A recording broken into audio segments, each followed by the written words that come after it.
Hello friends, நம்ம என்ன பார்க்க போகிறோம் அப்படின்னா அனானிஸ்ல படிக்கிற ரெகுலேஷன் 2025 செகண்ட் செமஸ்டர் ஸ்டூடெண்ட்ஸ் உங்களுக்கான எக்ஸாம்ஸ், அதாவது லாஸ்ட் எக்ஸாம் நாளைக்கு தான் இருக்கும். சிவில் டிபார்ட்மெண்ட், அக்ரி டிபார்ட்மெண்ட், அதுபோக ட்ரிபிள் ஸ்டூடெண்ட்ஸ் உங்க எல்லாருக்குமே வந்து இருக்கும். அதாவது engineering, drawing, construction materials and technology, principles and practice of crop production, இந்த பேப்பர்ஸ்லாம் வந்து இருக்கிற ஸ்டூடெண்ட்ஸ் நாளைக்கு தான் லாஸ்ட் எக்ஸாம் இருக்கும்.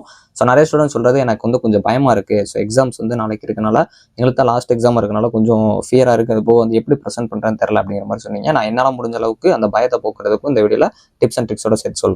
ஸோ ஃபர்ஸ்ட் இன்ஜினியரிங் டிராயிங் பொறுத்த வரைக்கும் அந்த டிராயிங்லாம் நல்லா போட்டு பாருங்க. நம்மளும் ஒரு சில வீடியோஸ் போட்டிருப்போம். ஸோ அதுபோக வந்து நல்லா ப்ராக்டிஸ் பண்ணி அந்த டயக்ராம் எந்த மாதிரி வரும் அப்படிங்கிறத ஃபர்ஸ்ட் அசம் பண்ணி வச்சுக்கோங்க. ஏன்னா அப்படி பண்ணீங்க அப்படின்னா ஓரளவு உங்களால் வந்து ஏதோ தப்பு விட்டாலும் கொஞ்சம் மார்க்ஸ் அதில் வாங்க முடியும். இதில் வந்து இந்த டைம் எப்படி கேட்க போறாங்கன்னு தெரியல. 3 மார்க்ஸ் வருமா இல்லை அதே போன டைம் 20 மார்க்ஸ் வருமானு தெரியல. ஒரு சில ஸ்டூடெண்ட்ஸ் வந்து 3 மார்க்ஸ் வரும் அப்படிங்கிற மாதிரி சொல்றாங்க. பேட்டர்னே அந்த மாதிரி தான் மென்ஷன் பண்ணியிருக்காங்க. ஒரு சில பேர் போன டைம் மாதிரி தான் அப்படிங்கிற மாதிரி சொல்றாங்க. அதனால வெயிட் பண்ணி பார்க்கலாம். ஸோ அதுக்கப்புறம் அந்த ப்ரொஜெக்ஷன் ரூலும் அதுபோக அந்த ஸ்கேலிங் எல்லாத்தையும் கரெக்டாக வந்து மெயின்டைன் பண்ண பாருங்க. கரெக்டாக அதாவது வந்து எந்த இடத்துல மிஸ்டேக்ஸ் இல்லாமல் கரெக்டாக மெஷர்மெண்ட் எடுத்து பண்ண பாருங்க. கன்ஸ்ட்ரக்ஷன் லைனை கரெக்டாக போட பாருங்க. ஃபர்ஸ்ட் எப்பயுமே கொஞ்சம் லைட்டாக ட்ரா பண்ணிட்டு கூட அது கரெக்டான அதுக்கப்புறம் பண்ணுங்க. அழிச்சழிச்சு மாற்றிட்டு இருக்காங்க. கன்ஸ்ட்ரக்ஷன் மெட்டீரியல்ஸ் அண்ட் டெக்னாலஜி பொறுத்த வரைக்கும் மோஸ்ட்லி அதில் ப்ராப்பர்ட்டிஸ், யூசஸ், டெஸ்ட் இந்த மாதிரி பேஸ் பண்ணி தான் இருக்கும். அதை நல்லா படிச்சிருங்க. ஸோ எக்ஸாம்பிள் கண்டிப்பாக கொடுக்க பாருங்க. இப்போ ஒரு கொஸ்டின் இருக்குன்னா அது கண்டிப்பாக எக்ஸாம்பிள் கொடுக்க பாருங்க. மேனுஃபேக்சரிங் ப்ராசஸ் பண்ணுறப்போ அதுக்குரிய ஃப்ளோ சார்ட் முடிஞ்சால் ட்ரா பண்ண பாருங்க. உங்களால் முடிஞ்சிச்சு அப்படின்னா principles and practice of crop production இந்த பேப்பர் பொறுத்த வரைக்கும் சயின்டிஃபிக் நேம்ஸ்லாம் கொஞ்சம் நல்லா பார்த்து வச்சுக்கோங்க. கல்டிவேஷன் மெத்தட்ஸை கொஞ்சம் நல்லா தெரிஞ்சு வச்சுக்கோங்க. எப்படி இது பண்ணணும், கிராப் சீசன்ஸையும் பார்த்து வச்சுக்கோங்க. சீசன் பேஸ் பண்ண இதை ஸோ அதுபோக வந்து கம்பேர் பண்ணுங்க. அதாவது வந்து கடைசி ஒரு கொஸ்டின் முடியுது அப்படின்னா அதோட கிராப்பு, ஃபெர்டிலைசரு, அதுபோக இரிகேஷன் மெத்தட் இப்படிலாம் இருக்கும் அப்படின்னு சொல்லி லாஸ்ட் கம்பேர் பண்ணுற மாதிரி அதை முடிச்சிருங்க. அப்படின்னா உங்களுக்கு கொஞ்சம் மார்க்ஸ் கிடைக்க நிறைய சான்சஸ் இருக்கு. ஸோ முடிஞ்சு அப்படின்னா ஒரு சில கொஸ்டினுக்கு சின்ன சின்ன சிம்பிள் டயக்ராம் முடிஞ்சா கொடுக்க பாருங்க. ஸோ இப்போ மிஸ்டேக்ஸ்ன்னு பார்க்குறப்போ நாளைக்கு மோஸ்ட்லி இன்ஜினியரிங் டிராயிங்லாம் வந்து நீங்கள் கொஸ்டின் கரெக்டாக ரீட் பண்ணணும். ஸோ கரெக்டாக ரீட் பண்ணாமல் விட்டீங்கன்னா உங்களுக்கு அந்த கொஸ்டினை வந்து நீங்கள் பண்ணுற டிராயிங்கே தப்பாயிரும். ஸோ அதனால் ஒரு 2-3 தடவை கொஸ்டினை கேர்ஃபுல்லாக ரீட் பண்ணிட்டு அதுக்கப்புறம் அப்ரோச் பண்ண பாருங்க. ஸோ தியரிட்டி பேப்பர் அப்படின்னா பாயிண்ட்ஸை கரெக்டாக அதை ரிலவெண்ட் பாயிண்ட்ஸாக கொடுங்க. இரலவெண்ட் பாயிண்ட்ஸாக போடாங்க. எந்த பாயிண்ட்டோ என்ன கொஸ்டினோ அதுக்கேற்ற மாதிரி ஆன்சர் பண்ண பாருங்க.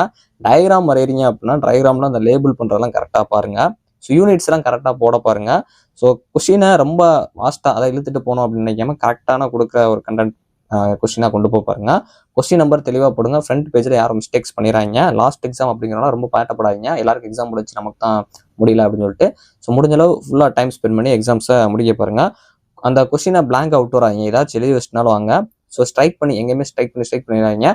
சப்போஸ் அடிச்சு எழுத போறீங்க எனக்கு வந்து கொஸ்டின் தப்புனா சின்னதாக லைட்டாக அப்படி ஒரு ஸ்ட்ரைக் மட்டும் பண்ணுங்க. உட்காந்து இப்படி கிரிக்கெட் இருக்காங்க. ஸோ இப்போ நிறைய ஸ்டூடெண்ட்ஸ் பயமா இருக்கு. இப்போ என்ன பண்றது அப்படின்னா ஸோ ஓரளவு நீங்கள் படிச்சிருப்பீங்க. அதுவே ஃபர்ஸ்ட் பயத்தில் மறக்கிற மாதிரி இருக்கும். அதனால ஃபர்ஸ்ட் ரிவிஷன் பண்ண ஆரம்பிங்க. நீங்கள் படிச்சதை ரிவைஸ் பண்ணிட்டு இருங்க. இப்போ ஒரு கொஸ்டின் படிங்க, அடுத்த கொஸ்டின் போறீங்க அப்படின்னா அடுத்த கொஸ்டின் படிச்சுட்டு திரும்ப முதல் கொஸ்டினை ரிவைஸ் பண்ணிருங்க. ஸோ அதே மாதிரி வந்து யூனிட் வைஸாக ஃபர்ஸ்ட் என்ன கான்செப்ட் ஓவரலாக சொல்லியிருக்காங்க அப்படிங்கிறத தெரிஞ்சு வச்சுக்கோங்க. ஏன்னா அது தெரிஞ்சு அப்படின்னால நம்மளால வந்து ஓவரலாக அப்ரோச் பண்ண முடியும். ஸோ அதனால அந்த மாதிரி பாருங்க.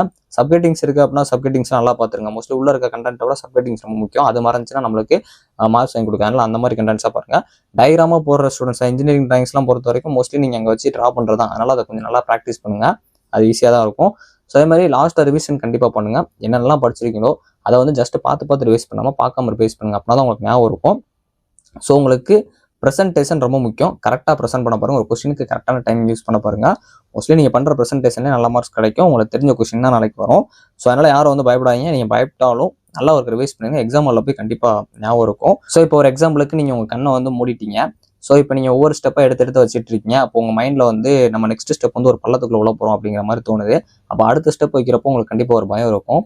அதே மாதிரி தான் நீங்கள் கொஸ்டின் பேப்பரை அப்ரோச் பண்ணுறதுக்கு முன்னாடி வரைக்கும் நீங்களா ஒரு தாட் வச்சுருந்தீங்கன்னா அது கொஸ்டின் கஷ்டமாக தெரியுற மாதிரி இருக்கும். அதனால் ஈஸியாக நினைங்க, கான்ஃபிடண்ட்டாக இருங்க.